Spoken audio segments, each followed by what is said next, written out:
Good day. For this day, we are going to discuss or tackle short-term, non-routine decisions.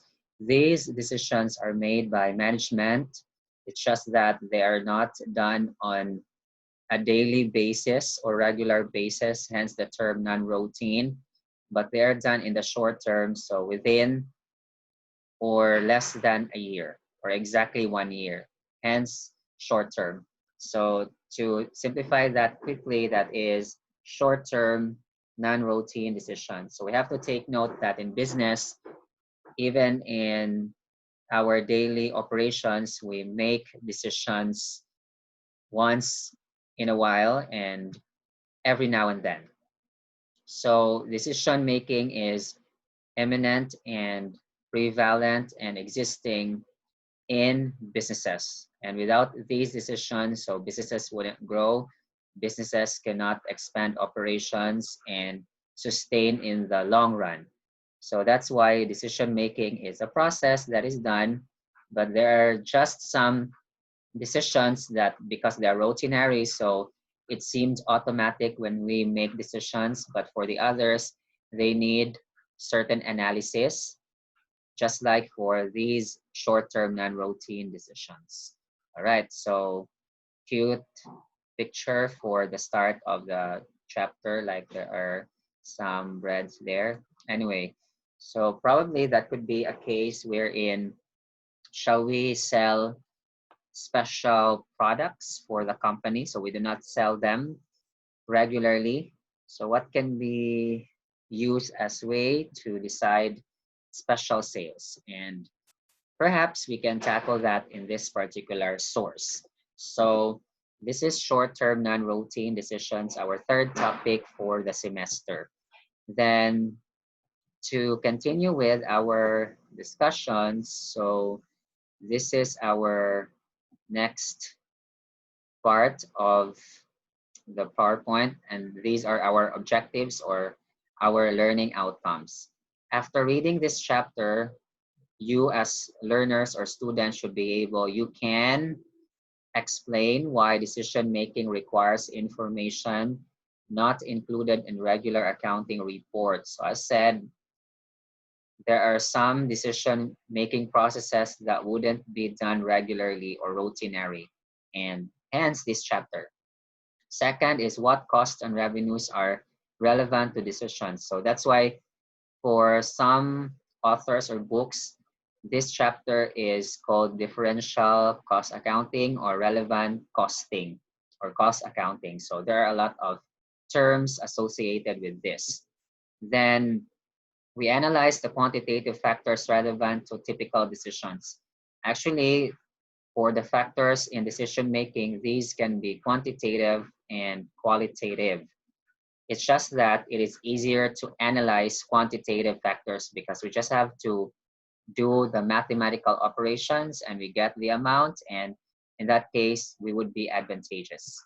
Then we explain the importance of complementary effects to decisions of a segment of a larger entity. So if a segment makes decisions, what would be the impact of that to the company as a whole? Then continue. We also identify non-quantitative, meaning we would say qualitative factors or long-term considerations that influence short-term decisions. Yeah, especially that the long-term, of course, may have impact on the short-term or even vice versa because the short-term decisions would actually constitute the long-term. So the sum of the short-term would constitute the long-term. Then we have to describe some of the legal constraints on managers' decisions. What constitute actually the bottlenecks, we would say, or hurdles, or let's say barriers legally, of course, for decision making of the managers. All right. So let's begin with the criterion for short-term decisions. We have here the economic criterion. So economic criterion simply means what will be our guide or basis of making decisions. In doing so, in making decisions, it must be that we are going to select that option or alternative or choice that would give the organization the highest income. So if we have like at least three, because if we only have two, then we have to use higher income. So I think you get what I mean. So higher income or highest income, in terms of two negatives, you have to use the lesser evil, and that is the lower or the lowest loss. And then two sub rules. We have to take note that only revenues and costs that are relevant in making decisions. So how do we know if these revenues and costs are relevant? So plainly, they are going to be connected to the decision making. They have to be connected to that, or they are about such decision. And to be more specific, how do we know if we have two characteristics, if they're expected to be incurred in the future or earned in the future? So if that is a revenue expected to be earned in the future, and if that is a cost, so expected to be incurred in the future, and it will differ among the available choices. So for the costs and revenues to be relevant, they should be both future-oriented and differential in nature. Then the second one is that sunk costs, for example, and revenues that have already been earned from the past, so meaning past revenues, actually will be considered irrelevant in making decisions. As said, for number one, only future oriented and differential, meaning it would differ among choices or alternatives or options. So another term for differential is incremental or decremental. So it would increase or decrease among choices. Another term is marginal.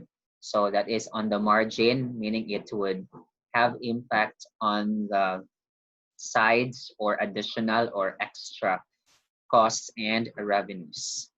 So here are the definitions. For the revenues and costs, they're considered differential if they're expected future revenues and costs that will differ among the choices that are available. So that's explained already. Then incremental revenues and costs, from the word increment, meaning it would increase, while the opposite is decremental.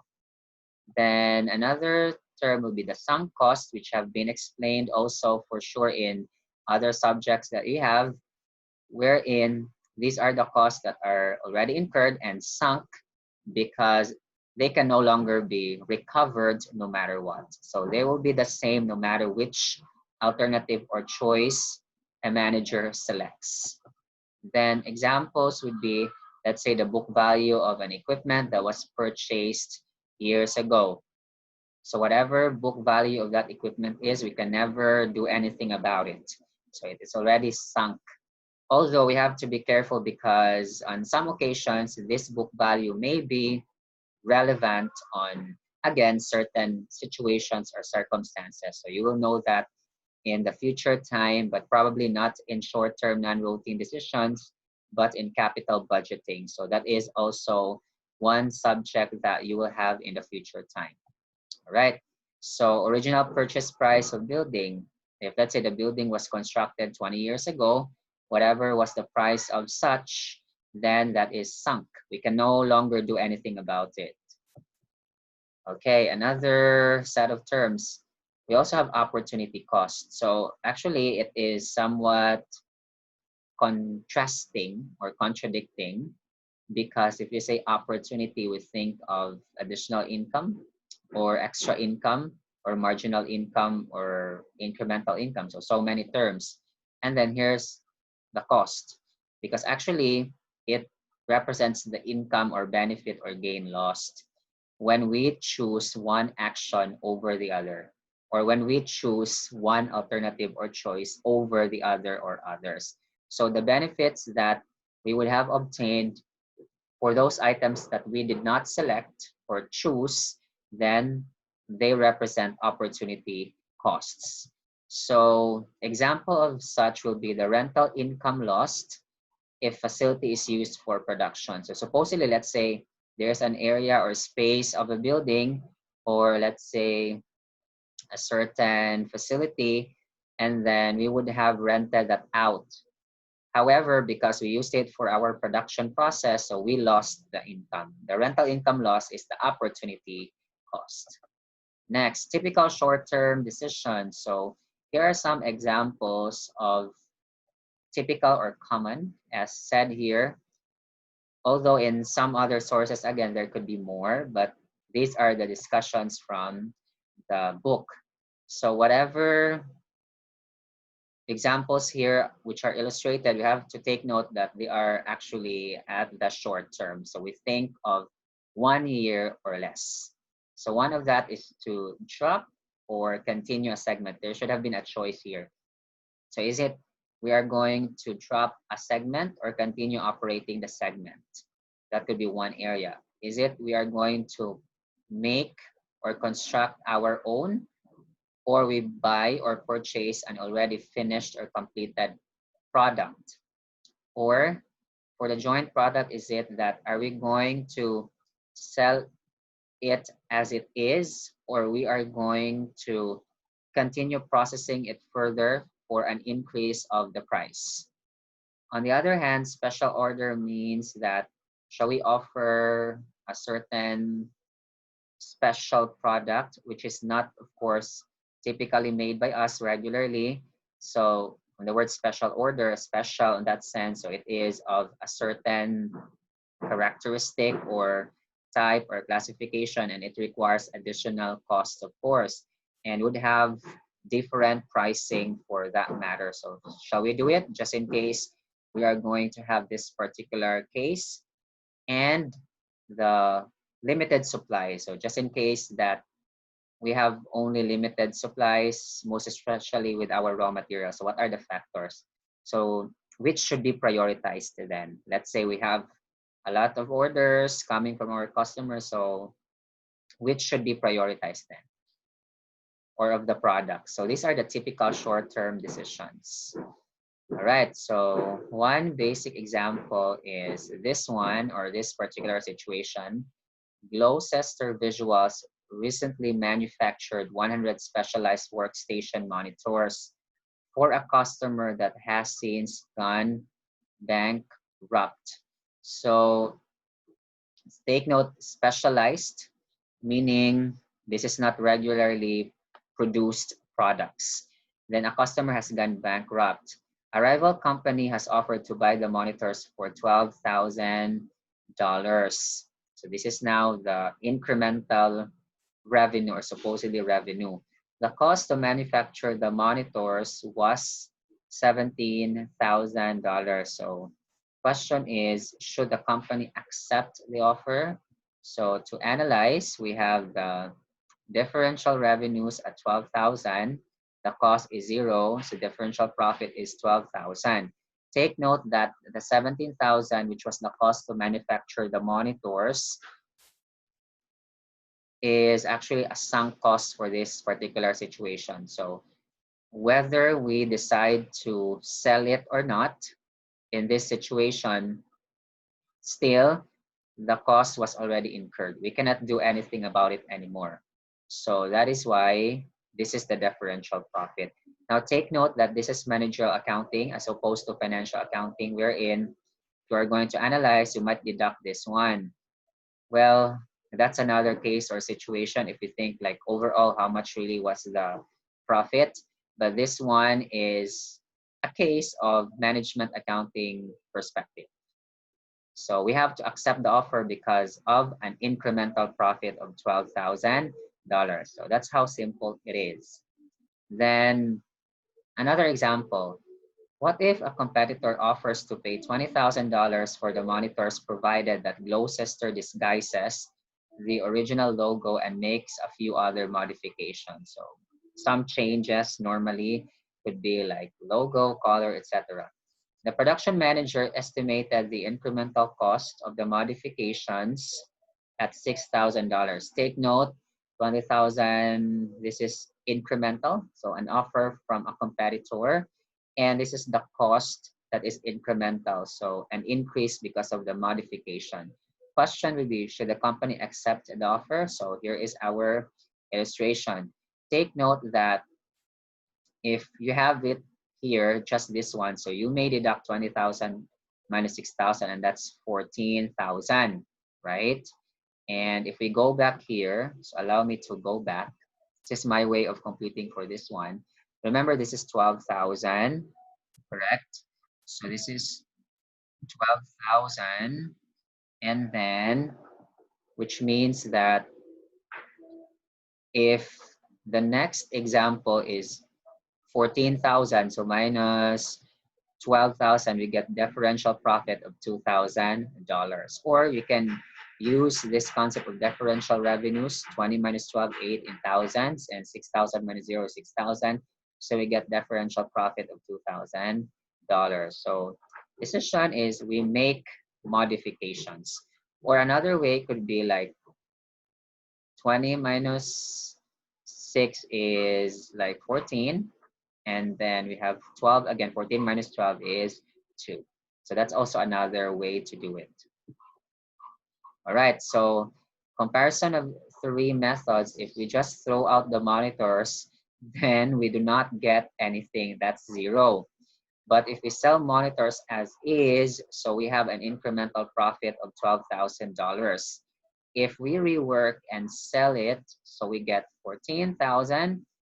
So that's how it is if we analyze, right? So in that case, that's how we are going to decide. But for this one, it's actually $2,000 to have it for the previous example for this one, third alternative. So after the previous problem, which was a rival company that has offered to buy the monitor, so shall we accept the offer? Okay, yes. And then after that, competitor offers to pay the $20,000 or for the $20,000. So this is the third option.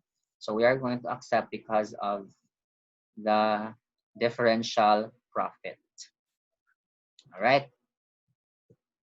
But if it is like a separate situation, like this third one, no prior problem, like sell monitors as is, so the answer would be $14,000. Okay, so another one would be activity-based estimates. So this was already discussed in prior two videos about activity-based costing and management. Using ABC, this helps managers focus on what activities change as a result of a decision. So if we are going to analyze, which would actually be differential if we consider two or more options. All right, so here is an example of as to whether we are going to drop or continue operating a segment. So in this particular illustration, the story here probably is that there are three segments of a certain company. They are selling clothes, shoes, and jewelry. So this would be the total items for the performance of the company. I said performance or financial performance because we are shown here the income or profit or loss from sales down to income or loss. And then these are the sales items, and here are the costs. To be able to analyze so that for us to analyze this properly, the ruling is that for as long as the direct segment margin is positive, then we are going to continue operating the segment. So the direct segment margin is contribution margin less the direct fixed cost. So all avoidable fixed costs should be deducted, and so that we will get the direct segment margin. All right. So that's how we are going to analyze this. Question is, should jewelry be eliminated though? So that could be a question because it is losing here. And if you are going to base on the accounting loss, you might be thinking that, oh, it should be eliminated. But for management accounting purposes, that should not be the case. So if you're going to look at the segment margin, 4,000 minus 1,500, that is 2,500. Therefore, it is still contributing to the company as a whole. This cost 3,150 is just an allocation of the cost of the company as a whole, which cannot be changed anymore. So that's why we will only focus on the direct segment margin, the difference again between CM and the direct or traceable fixed costs. And then the answer is no, of course. And here is another situation. So what if in Genko's analysis, it shows that dropping jewelry would reduce common cost by $1,000. Remember, the common cost or the indirect costs are actually non-changeable or controllable anymore. However, if we drop it, so there is a reduction, meaning this becomes differential. So this has to be included in our analysis. Then if jewelry is really dropped, the available space can be rented for $400 per month. So that is a differential revenue. So in this case, the differential revenue should be the lost sales from jewelry. If we go back here, so we have the sales from jewelry supposedly. So that would be our lost sales from jewelry. That is a differential revenue. Should we stop operating? Then the new rent revenue from here equals the difference of 14,600. So lost sales from jewelry is actually negative, I would say, or how much is this one?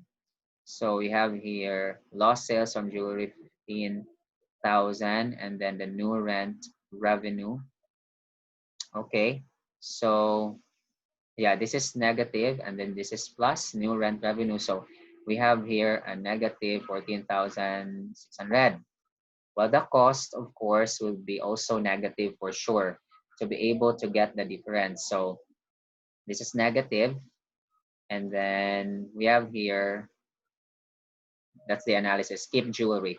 Anyway, variable cost saved on jewelry, you have 11,000, direct fixed cost and indirect cost saved in the process. So we have direct fixed cost as given in the problem, 1,500, and then 1,000 indirect fixed costs so that we will get the total cost savings should we drop the segment.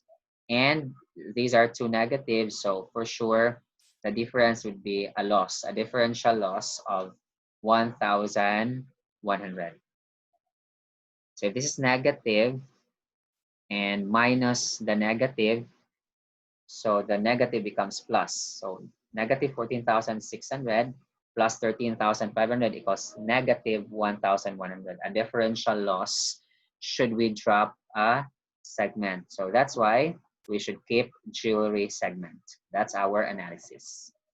Given these analysis, right? Then another one would be complementary effects. So this would happen when a change in the sale of one product might be accompanied by a change in the sale of another. I've mentioned in another video that was capital budgeting about cannibalization. So of course we know the concept of cannibalizing. So it's like eating the others, let's just say meat, if that is the actual or the actual sense of the word, but it's also going to mean like eating the meat or flesh, meaning the main source of something. So for cannibalization, it actually would, for example, if a certain product is being introduced in the market, a new one, then the existing sales of products would be reduced, for example. So that is the cannibalization effect, or the substitution effect, or the complementary effect. This would be another word. Genko's managers believe that some people coming to shop for music are also likely to buy clothing. And then after reviewing the results of market studies, the managers estimate that clothing sales will increase 7% if music is substituted for jewelry. So, well, this is quite a certain concept or relationship of a market research or study, because if you are going to analyze, clothing sales would increase just because of this belief that people who would go to music shop would also buy clothing.